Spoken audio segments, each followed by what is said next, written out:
Can we start, Doctor? Yes, please. Okay, thank you. Thank you so much. Good morning, everyone. This is Saraswati, Secretary General of the Madras Chamber of Commerce, and on behalf of the Healthcare Committee of the Chamber and on behalf of myself, I welcome you all for this virtual session on a very, very pertinent and I would also say a bit disturbing kind of topic. And most of you know about the Chamber, but still for the benefit of those who may not know, the Chamber is the oldest chamber in southern India, second oldest in the country, with 189 years of history. And we have different expert committees and working groups. Healthcare committee is one of the most recent but very active committee. I think this could be the 7th or 8th of the virtual sessions we are conducting on very, very relevant topics, apart from the physical sessions and the interactions and the pitching events we have had in the past. And going forward, we have a lot of plans to do more also. So with this background, I think I take pleasure in welcoming everyone and wishing Eid Mubarak to those of you who are celebrating it today. And I would leave the pleasure of introducing Dr. Ajit, the key speaker today. And we all know how busy he is the chairman of the Triple M Cardiology Department of the Triple M Hospital, and brings with him extensive experience. So I would leave the pleasure of introducing him to Dr. Ayyappan, the Medical Director of Kaveri Hospitals and the co-chairman of our Healthcare Committee. I would stop here and request all of you to keep your audio and video on mute, and you could post your questions as and when they arise in your mind in the chat box, or probably, depending on the time available, we could also take at the end of the session when you raise hands. Till then, request you to keep your audio and video on mute. Welcome you all once again, and I request Dr. Ayyappan to take over. Thank you. Thanks, ma'am. I'd like to introduce the speaker for the session. So, Dr. Ajit Mulasari is a renowned interventional cardiologist and director of cardiology at the Institute of Cardiovascular Diseases, Madras Medical Mission, Chennai. He's a graduate of Grand Medical College, Mumbai, and holds a postgraduate and doctoral degrees in cardiology, along with fellowships from the Prince Charles Hospital, Australia, and the Royal College of Physicians, Glasgow. He is honored with the Padma Shri and multiple international and national awards. He is recognized for his clinical excellence, pioneering work in interventional cardiology, and lifelong contribution to cardiac care. He continues to be a leading voice in advancing cardiovascular medicine in India. Thank you so much, sir, for being here. Over to you, sir. Thank you, Dr. Ayyappan, and thank you, ma'am, for the introduction. And here we are going to speak to you about young myocardial infarction. And can you see the slides, please? Yes, doctor, it's visible. Yeah, I can see. Yeah. So I'm going to speak to you about young myocardial infarction and what the issues are of that. Just 1 minute. I think I opened the wrong slide. Just 1 minute. Share.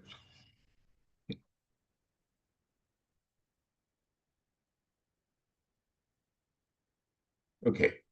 So can you see it now? Yeah. Yes. So, yes. Okay. So let me just start off with the clinical introduction. Yeah, there is a young man, 32 years old. He's not diabetic. He does not have blood pressure.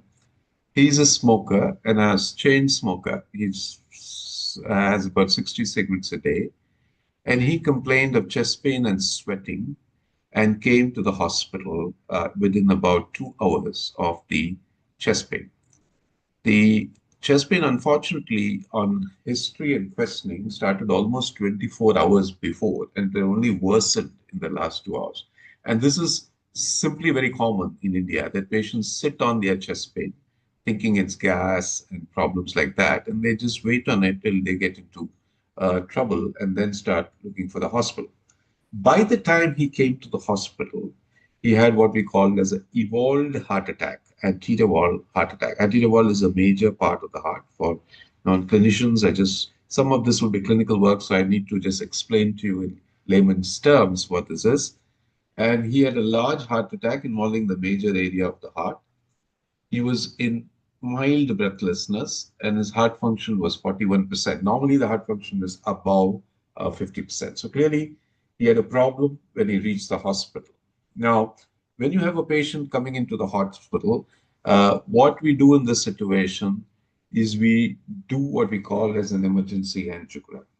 Now, for the laymen who don't see angiograms, I just want to explain to you. This is important for people to know because today the treatment for a heart attack is to take the patient up for an angioplasty as quickly as possible. That is the treatment of especially if the patient continues to have chest pain and is a young patient. So this patient was taken up for an angiogram immediately, and what you can see on the angiogram is a block in one of the arteries supplying the heart muscle. And this is what we call an OCT. An OCT is like an endoscope into the heart. And this is the arterial lumen, and you can see some stuff protruding into the vessel, and this is clot. This clot is the cause of the heart attack.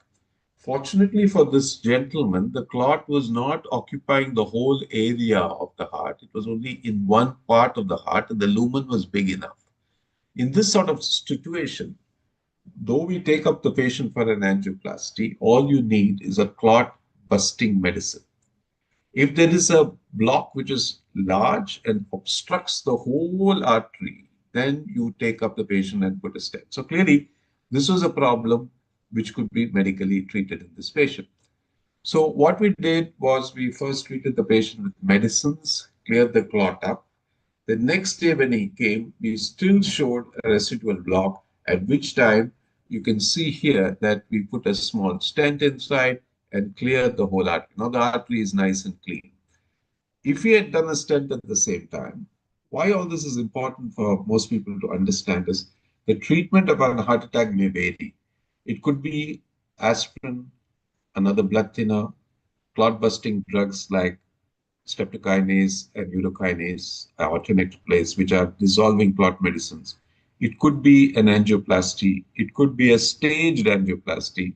And all these decisions are made by clinicians once they have a look at the angiogram and a decision made. So these per patient treatments may change, and we have to look the best, because if you try to put a stent in a patient with a lot of clot, all that clot will go down and create another big problem for the patient. Anyway, this patient had what we call a predominant clot in the artery supplying the heart muscle. It did not disappear at that point of time initially with blood thinning medicines, and the next day we had to put a stent and treat the patient. Now, is this a commonest presentation of all heart attacks? And that is a question we have to ask now. What is so different in young patients with a heart attack as compared to old? And before we tell you what the difference is, we need to define it. Number two, is the pathogenesis or the cause of the heart attack different in older people as compared to younger people? Number two, do they present earlier, later, or as the same? Are their risk factors the same? The risk factors of old heart attacks we know clearly are diabetes, high blood pressure, high cholesterol, some amount of smoking. Is this exactly the same for young people or is it different? And Three, is the management different? Are we going to treat the patients differently? Are we going to use more clot-busting drugs? Are we going to put stents? Or what are we going to do? And finally, what are the outcomes? Do the patients do well or they don't do well after the heart attack as compared to old people? And in the long term, how do you treat these patients or you prevent another heart attack? That is called the secondary prevention. So these are the topics which I'm going to discuss today in by step before we go into the young heart attack. So let me first begin by defining what is a young myocardial infarction. There are various definitions, but in general, a young MI is defined as a patient who has a heart attack below 45 years of age. So is that common or is that uncommon? The answer is in the Caucasian population or the European population, the chance of finding a young heart attack is between 1 to 3%. But in our data, which is in Tamil Nadu, which we published in the JAMA journal, it was 21% of patients out of this consecutive 2,400 patients who we saw of heart attack. 21% were less than 45 years of age. So this 1 in 5 patients in at least Tamil Nadu have young MI or young heart attack, while in the US or Europe it will be between 2 to 3%. So this is much higher and a bigger problem in Tamil Nadu and India than in the rest of the world. There are other definitions, but the most important definition I would keep is less than 45. In the West, if you find a young patient with a heart attack, the most common cause is what we call a familial hypercholesteremia. Means the patient has a genetic story for high cholesterol, which runs in the family, and people all in the family develop heart attacks in young age. This is completely uncommon in an Indian group of patients. So the pathogenesis of young myocardial infarction in the West or the Caucasian population is very high cholesterol, but that is not so in the Indian population. And that is the most important thing that I need to tell you. The second most common cause of a young heart attack in the Western population, which is also common in India, is smoking. In India, a lot of the patients will be smokers, and they could be either smoking cigarettes or BDs, or they can be using this gutka, which is worse than cigarettes because it's a continuous chewing, which creates a problem. In fact, in most of our data, about 60% or 2/3 of the patients who have a heart attack are either taking cigarettes or chewing tobacco of some form. And this is a very important risk factor which you need to know. In Western population, the other common cause is cocaine abuse. Please don't think that cocaine abuse does not happen in India. If you see a very young man, say in their 20s or 25s, having a heart attack, they will never give a history of cocaine abuse, but you need to probe into that history because cocaine is one of those things which causes what we call as a coronary artery spasm. That means the artery may be normal, but go into a sort of a spasm suddenly and stop the blood flow to the heart and clot the artery. Now, this is a very common cause in young patients in the West because of cocaine abuse, but in India, it's unfortunately slowly catching up. And we have to be very sure that this history is probed into before we go into the problem. Now, the biggest registry of young heart attack patients was published way ago, about maybe 20 years ago, in a JACC journal, and it defined patients who were young, men and women. And again, what it simply showed that the data was very small number, 2 to 3% of patients overall. And in general, the epidemiology says that 0.5% in men and 0.18% in women between 35 and 44 years in UK have a heart attack. It's less than 1% in this young group of patients. While unfortunately, we are talking about a big number of 20%. So I think that the most important thing to understand that in young people, the chance of a heart attack is not so uncommon in India. Men are more commonly involved, both in West and in here, because smoking is more common in men than in women all over the world. And most of the problems of young heart attack are because, unfortunately, lifestyle issues, which basically means smoking. One important cause I just want to remind everybody is that a movement of people from rural to urban, especially men seeking jobs, when they come here and they live suddenly in apartments which are crammed with 4 or 5 people sharing, they stress, they're traveling in a smoke environment, especially, say, on the roads of Chennai or Delhi or Mumbai, which is highly polluted with as getting exposure to this and the stress of working in an urban population.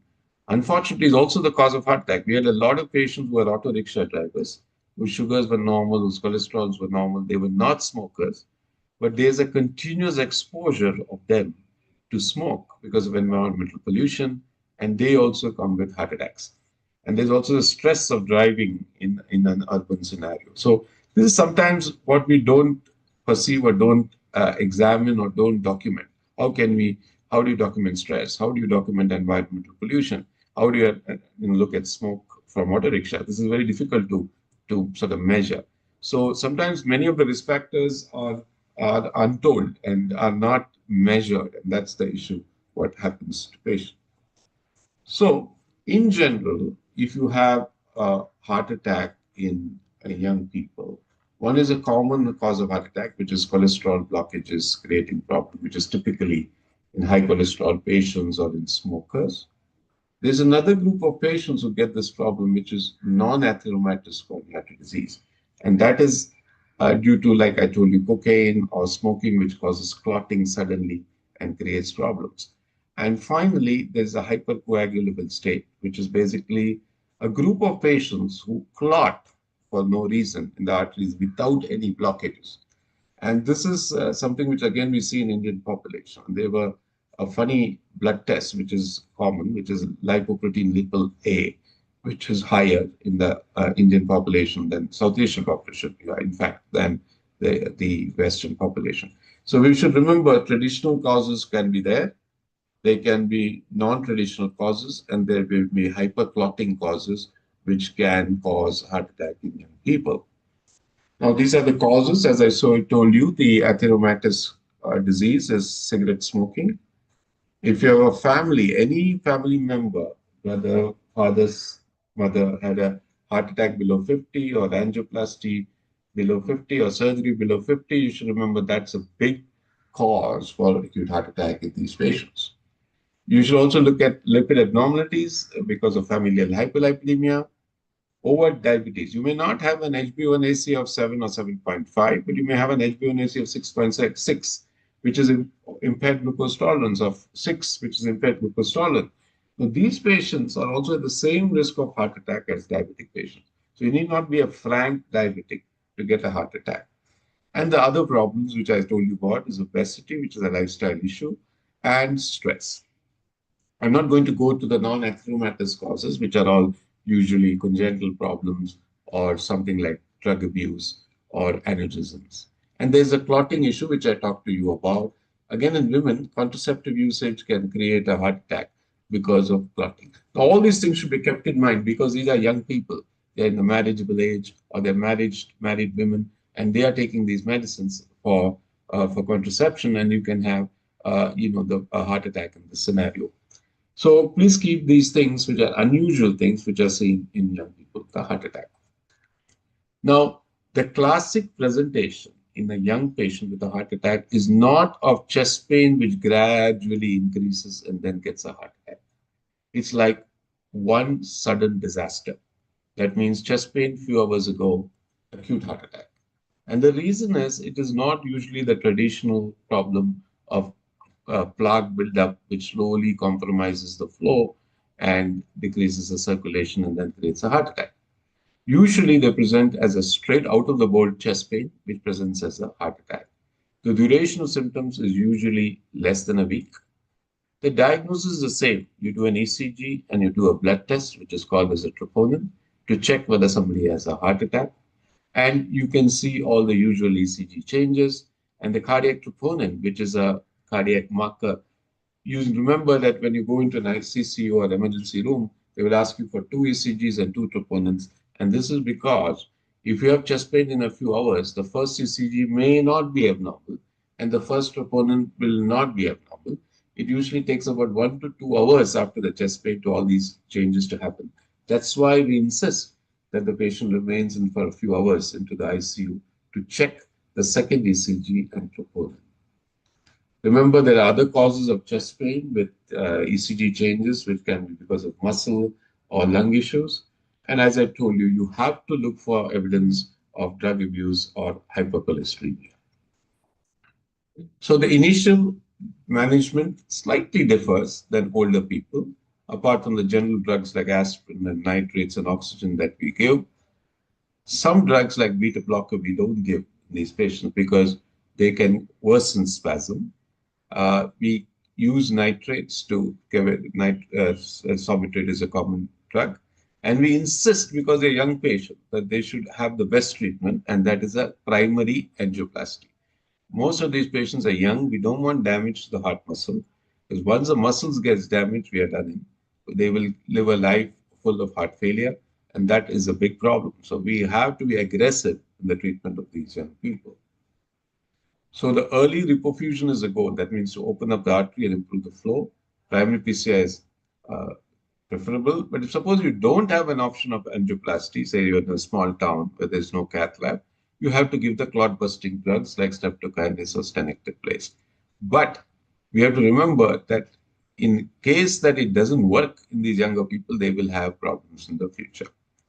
Now, I personally feel that in general, younger patients, since they present directly with a big heart attack, they present earlier than older patients. So their results of angioplasty or thrombolytic are better than older patients. As you know, age by itself is a big risk for heart attacks and outcomes after that. Now, there are some unusual problems like a hypercoagulable state, where I told you that the blood may be very thick, in which you need to use anticoagulants for warfarin. I said beta blockers may be delayed. We have to use a high dose of statin, even though their cholesterols may be normal, to stabilize the blockages. And the other standard drugs are important to do. Now, the most important thing is a lifestyle change of these patients, because many of them will be smoking, and we have to clearly warn them that if you continue smoking, you're going to get into big trouble and land into more complications. If they're pre-diabetic or diabetics, their blood sugar should be controlled and their cholesterol should be controlled in these patients. Now, I'm talking about data which is from our own hospital, and you can see here clearly that the age of younger MI, this is about 1,000 patients from a single hospital. And you can see that this is the mean age, about 35, while the old MI, which we call as people above 45, the mean age is about 58, which is the common age for heart attack in India. You can see clearly that there is a male preponderance in both, but the male is more preponderant in the younger heart attack than the older heart attack. Diabetes, in fact, is more preponderant in older people. Blood pressure is more preponderant in older people, but smoking is more preponderant in younger people. The family history of heart disease is more preponderant in younger. So these are the risk factors which we need to really be clear. So if you are a young heart attack, we need to question them about smoking, family history. Your old heart attack, you're more likely to be diabetic, hypertension, and high cholesterol. So this is something we just need to remember. The second thing is a young heart attack patient is more likely to have only one artery getting blocked, while old heart attack patients are likely to have multi-vessel disease, that's multiple blockages. And hence, an angioplasty is more suitable for young patients. Sometimes surgery is more required in older patients of this problem. I'm not going to the other technical details regarding flows and artery involvement, which are more medical issues. Now, this is very important. Young people who develop a heart attack in MMM come earlier than older people. And that is because they have got the first episode of chest pain, and they clearly will run to the hospital faster. As such, it's 277 minutes after chest pain is pretty high. That means almost they are closing to 5 hours, 4 to 5 hours after chest pain. As you know, the golden hour is the first hour. And the young people come at about 4 to 5 hours, while clearly the older people come much later. About 6 hours is what is the common time when they present. Now, that is important because the more delay, the more the problems. The second thing is being diabetic is more likely in older people. So therefore, their pain perception is lower. Younger people are not as much diabetic, so they will not have that pain perception lag, which is seen in older people. Again, since they are coming quickly, they get a treatment faster and the angioplasty is done faster, so they get a now, the in-hospital deaths, because it's a small group of patients, we couldn't see a difference, but clearly you can see in-hospital death is higher, almost double numerically than in young patients. And other complications are also higher in older patients as compared to young patients. Now, this is important for us to understand. These are the traditional risk factors in Indians. And this includes, family history, smoking, hypertension, diabetes, abdominal obesity, which is very important, psychosocial factors, which I think is extremely important. Indians, as such, do not eat fruits and vegetables as much. We don't eat salads as much. And we have very high, especially in South India, there's a lot of rice consumption, which is caloric. And in the north, there's a lot of oil and salt consumption, which is also not good. Regular alcohol consumption is bad for the heart, and lack of regular physical activity is very common in India. People rarely exercise like the Caucasians and the Westerners, and that leads to less muscle mass and more fat, which creates more problems for patients. So I think that it's important that we be very clear on what we're trying to say in terms of things. But the most important thing is that unfortunately, these risk models which have been developed are not clear with young age. And the chance of developing coronary artery disease in young patients, because of the lack of information from Western data, makes it very difficult for us to predict which young guy is going to get a heart attack. And I think we need to incorporate many things, including genetic risks of patients in these group of models. And this sort of, if you don't include these risk of the modulators, you will land up with underestimation of risk in this patient. So we have done this something called as polygenic risk scores, which are genetic markers for coronary artery disease in young population.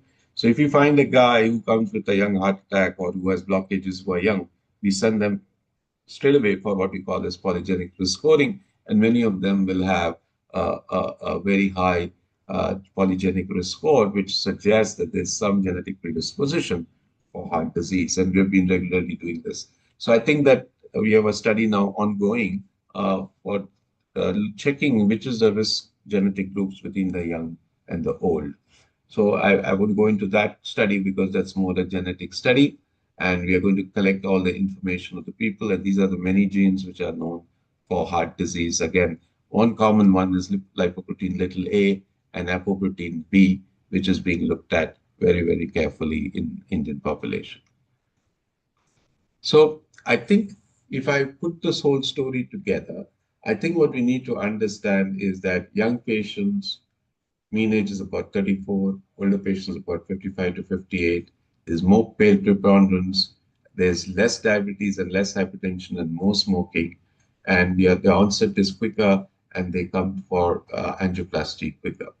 Now, what is important to understand is what is the long-term follow-up of these patients who present as youngsters with heart attack, and that it carries though acutely they do better than older people, in the long term, it's a long-term poor prognosis because being young and having a heart attack means that you're in the highest group of risks of patients. And if you have a big heart attack, like the first patient you saw, on which I showed the angiogram and the OCT, and you lose heart function, they're going to be very, very poor in the long run. And what is very important that at about 15 years, 1/3 of the patients were dead.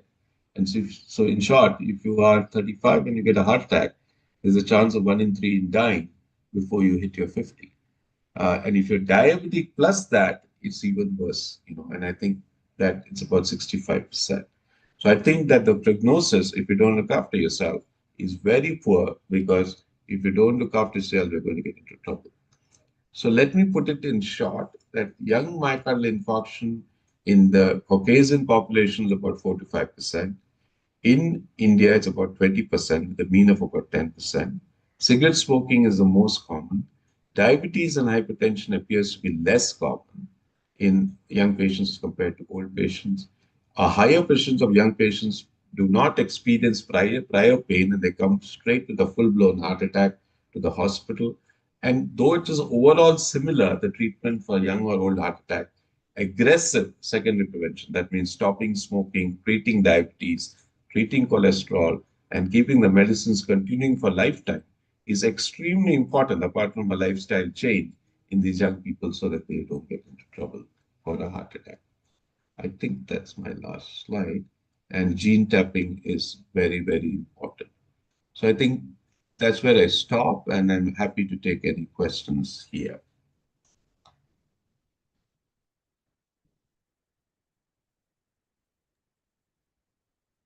Before the question, Kam, there are some chat questions.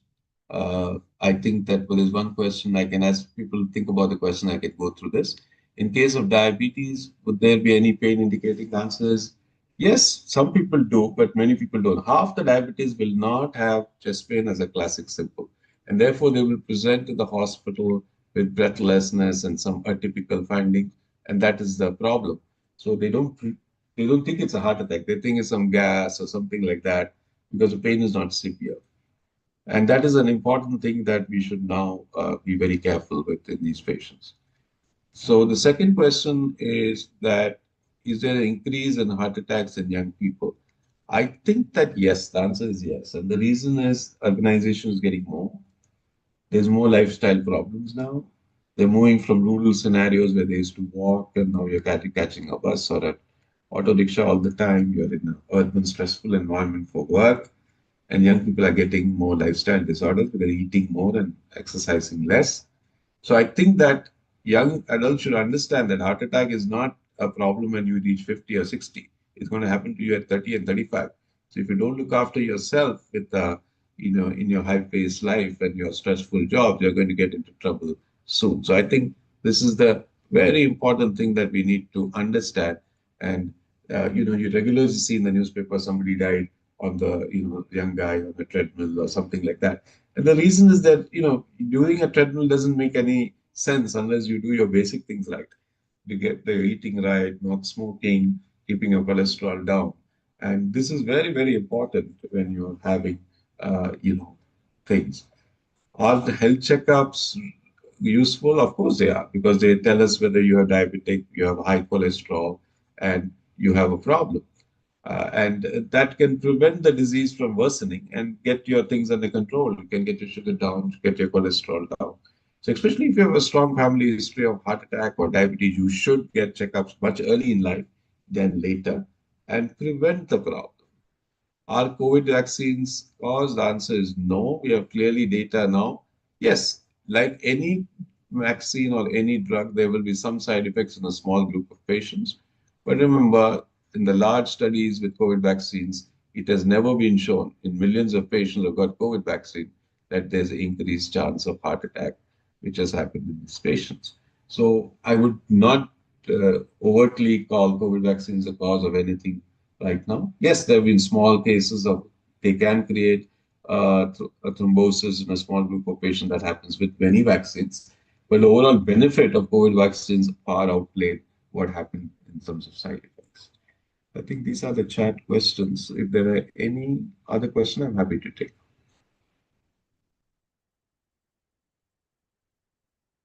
I think symptoms of heart attack, I've said it's mostly chest pain, arm pain, pain radiating to the left arm, and it can also present like a gas.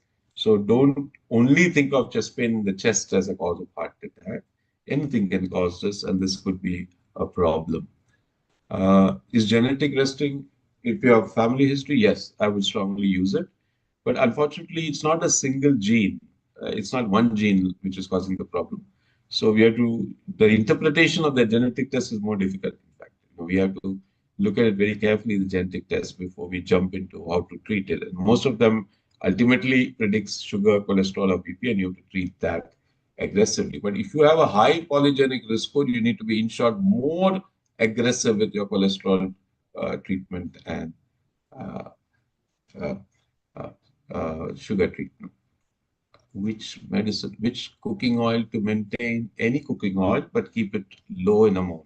I would keep 2 teaspoonfuls a day. Any emergency tablet? Well, the problem is aspirin is one of those tablets which may help, but you have to be very sure this is not gastric. Because if you use aspirin for the gastric problem, you're going to get more gastritis and more pain. And usually, as I told you, in young people, they don't get chest pain before, so sorbitrate won't help really before that. Why do men get more attack than women? Men, because of their hormonal testosterone, are more predisposed, or the other way, estrogen is more protective to the heart than testosterone. But the loss of estrogen, that means in menopause or artificial menopause when you have an ovarectomy or hysterectomy, predicts to women the same risk that you have for men. Is there a role for aspirin in preventive treatment? Yes and no. Aspirin is used as a primary prevention only in a small group of patients who are diabetic, who have high Lp(a). But in general, we should not take aspirin without any risk factors because there's a risk of 3 in 1,000 major bleeds, 2 in the abdomen, 1 in the brain, which you don't want. So please don't take aspirin unnecessarily if you don't have any risk factors. There was a previous feeling that, oh, aspirin a day prevents a heart attack. Well, you don't want to get a bleed in the brain. That is even worse. In the event of a sudden heart attack in a young, if it's a clear-cut heart attack, they should be given aspirin. And if you have any other tablets like a statin at home, you should give it before the ambulance arrives. And then should be immediately shifted to a hospital which has a coronary care unit. Remember, the cause of acute heart attack death in the first hour is electrical. Electrical means the heart becomes a bit, irritable and goes into a rhythm abnormality, which can only be treated by a shock with a defibrillator. So there's no point landing up in the hospital which does not have a CCU and defibrillator, and that will create more problems. So please go to the nearest hospital which has a coronary care infrastructure with a defibrillator. Second question is, how does sleep quality affect? Yeah, well, sleep is a very important risk factor today. We are getting more and more information about sleep, that we should be sleeping well for improving your chance of general cardiovascular health. And that is natural sleep, not artificial sleep, with taking sleeping drugs. What HbA1c value could be an indicator? HbA1c is a diabetic and pre-diabetic indicator. We say you're non-diabetic if your HbA1c is below 5.5, and you're clearly diabetic if you're above 6.5. So that range between 5.5 to 6.5 is the pre-diabetic range. And those groups of people are as much as risk for heart problems as diabetic group. So in general, try to keep your HbA1c as low as possible, below 5.5. What are the mental health implications? Well, it's a big issue. I think it's an important question because having a problem at this young age, when you're at the peak of your work and providing, sustenance to a family, getting a heart attack and getting laid up in bed and all sorts of problems is a big issue, both for the family, for the community, and for the country. So there's a lot of what we call as DALI. DALI is the loss of lives and loss of the life years, which can happen because of this. And if you invest into good health, I think both individually and as a state and as a health department, you definitely get a big advantage in terms of not only outcomes, in terms of mortality and morbidity, but also in economic indicators. We know that. Can you suggest any wearable device? Well, wearable devices have their pluses and negatives. They can monitor heart rate, they can monitor a lot of things, but they can also create some sort of psychological issues in people. I've seen people all the time looking at this and getting blood pressure because of that. I think most important is to relax and walk and do your regular exercise on regular way. I don't think a mobile, a watch is useful unless you're at some high risk for any heart rhythm, What policy or societal change do you believe could help? I think the most important thing is educating children at school. A lot of my work goes into school children. You can't go at 50 and start educating people. They won't get educated. It's important that you tell children, because that's the time when the peer pressure for smoking comes. in schools and colleges, talking about physical well-being or playing a game. See, most schools don't even have a playground nowadays, and most people are just sitting on a computer and playing games. But see, that is very important for young children to burn out their calories and lipids. The third thing is that I use children to create awareness also in parents, because patients may not listen to their spouses or they may not listen to a doctor, but they definitely will listen to their children. So if there's a smoker in home who's a parent, I think a child is a good way to influence that change. And the other way around also, if the parent continues to smoke, there's a high chance the child will also smoke because of the sort of exposure to these issues. And that happens with everything, including alcohol. So I think it's important that we educate our children so that they become responsible citizens. Other thing, as far as community and I think the white stuff is always dangerous: salt, sugar, sweets. So if you reduce your packed food, your salt will come down immediately. Anything which is packed has to have salt because that's a preservative. So natural foods like apples or vegetables, these fruits, they are good, but these packed food is dangerous for people. Now, unfortunately, to get a packet of biscuits is cheaper than buying an apple today. And that's what is a problem today. People are eating the wrong stuff, not only because it's wrong stuff, it looks tastier, but is also because it's cheaper. So I think these vegetables and fruits will have to be pushed as lower charges. And we should, increase the charges on, packed food, high sugar content, high oil content. For sure, tobacco should be and alcohol should be charged heavily so that people don't consume this and get into that.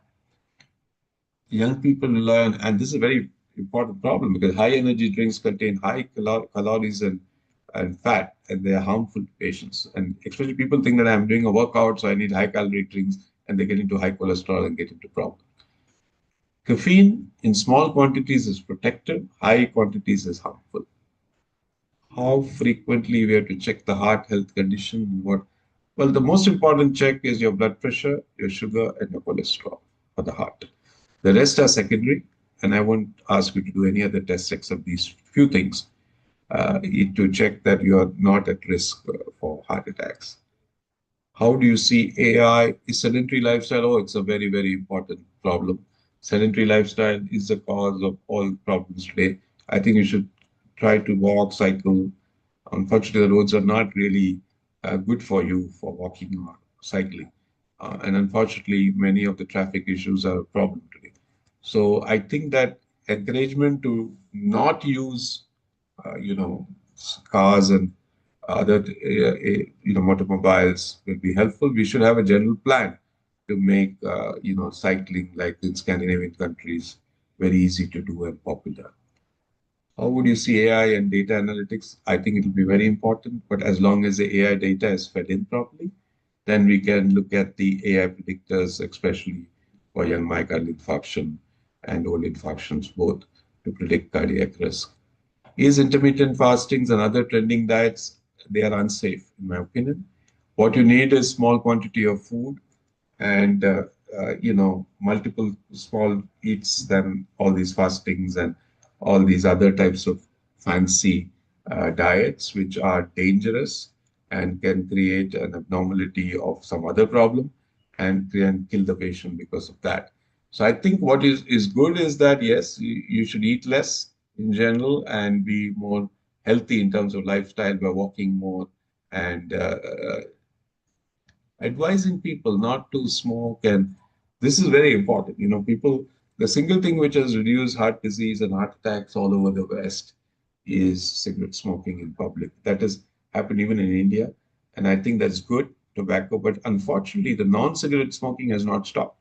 People are still chewing tobacco with gutkha. And I think there should be a ban on these sort of substances which create harm to people and create problems to people. I think I've exhausted the chat box. I'm not sure whether there's anything else, but if there's any other burning questions, please go ahead.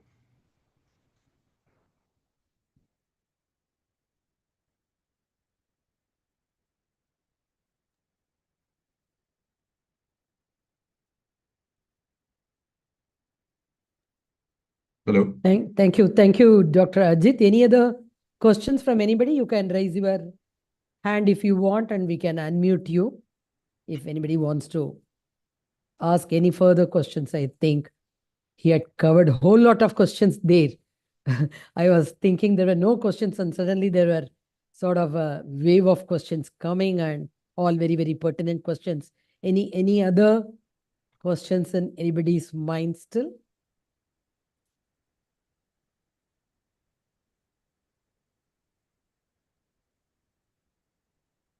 Madhu, did you find any question unanswered? We can just I think Go- he covered all the questions. sorry, ma. He's covered all the questions. All the questions. Hope Yeah. hope we have not Yeah. left anything Just else. checking, yeah. Yeah, Dr. Ayyappan, do you want to add anything, or do you want to say anything here? Thank you so much, sir. Really a very important topic at present in this tech age. We also see so many young patients with heart attacks. So I think thing of fitness and diet, people understand very late, and you already stressed the importance. Thank you, sir.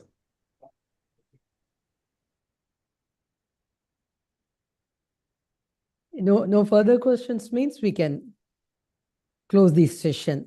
Shall we? Okay. So probably still some questions I'm sure will come. There is something coming now. Yes. So one important aspect of reducing is educating children. There's something to appreciate. I agree with you. And as physicians, I think you always think of the hospital as where you're treating people. You have to look outside the hospital. And I think the most relevant thing you do as physicians is outside the hospital. In public awareness camps, in schools, in colleges, and there is where the impact of what you do works. So, as a physician, I think our primary responsibility does not end at the hospital, and I think it's outside the hospital. So, thank you very much for that. Wonderful. And just one question, doctor. I mean, we hear a lot about people having sudden cardiac arrest when they are on the treadmill or on the marathon or on dancing. Is it because of the excitement, emotions sometimes add to the risk? Not really. That- Most of these people are at high risk. They have not been tested at all. They have high cholesterol, high sugar. They're on all these energy drinks, and you see them. Their cholesterols are 300 and stuff like that, and they are on this treadmill with no supervision before that.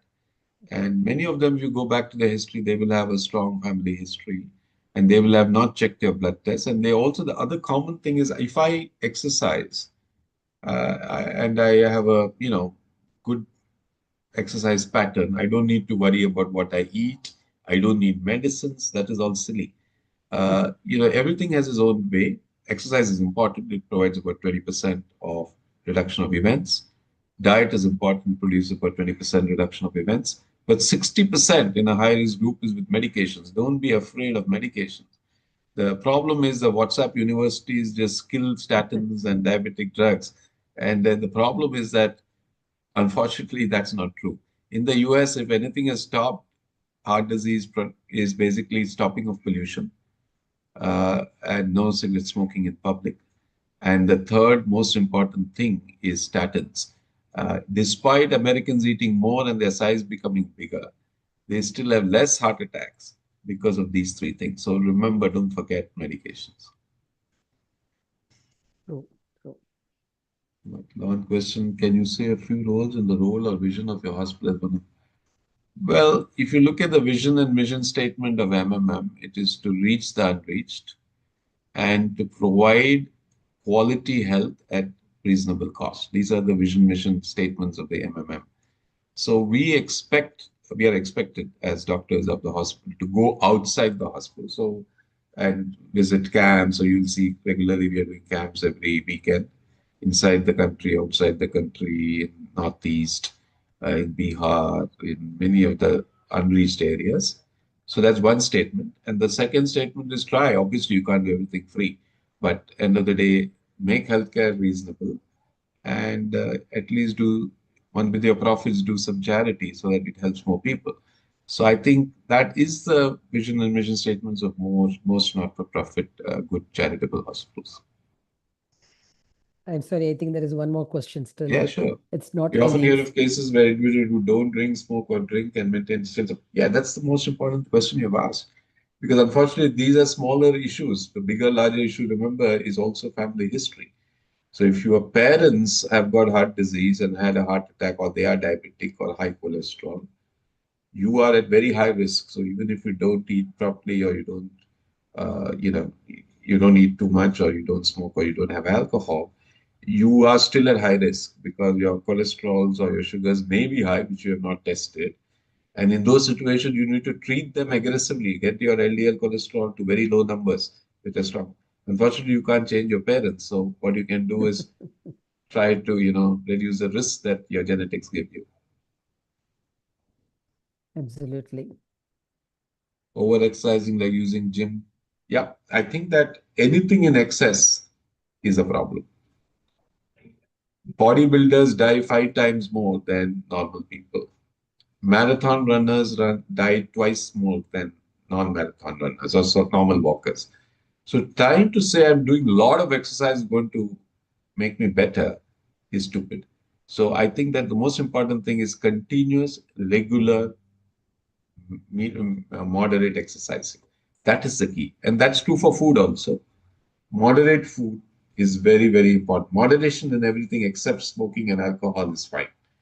I think everything should be, I'm not saying that you should not eat unless you're diabetic. You can have a small sweet, or you can have a small, you know, uh, oily food. But end of the day, trying to avoid everything and thinking that this is going to help me is not going to help, unless, because the body needs small amounts of everything to metabolize. So moderation is the key word here. Wonderful.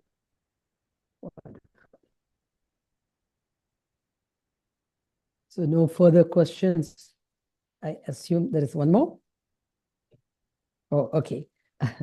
Thank you. Thank you so very much, Doctor. It's been a wonderful session. I know we have been planning it for quite some time. I'm happy that it has happened today finally.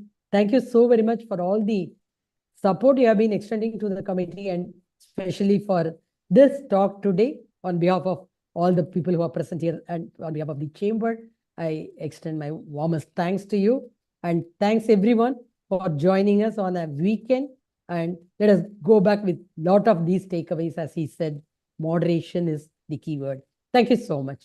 Wish you a very happy weekend. Thank you, ma'am. And thank you, everybody, for giving this opportunity.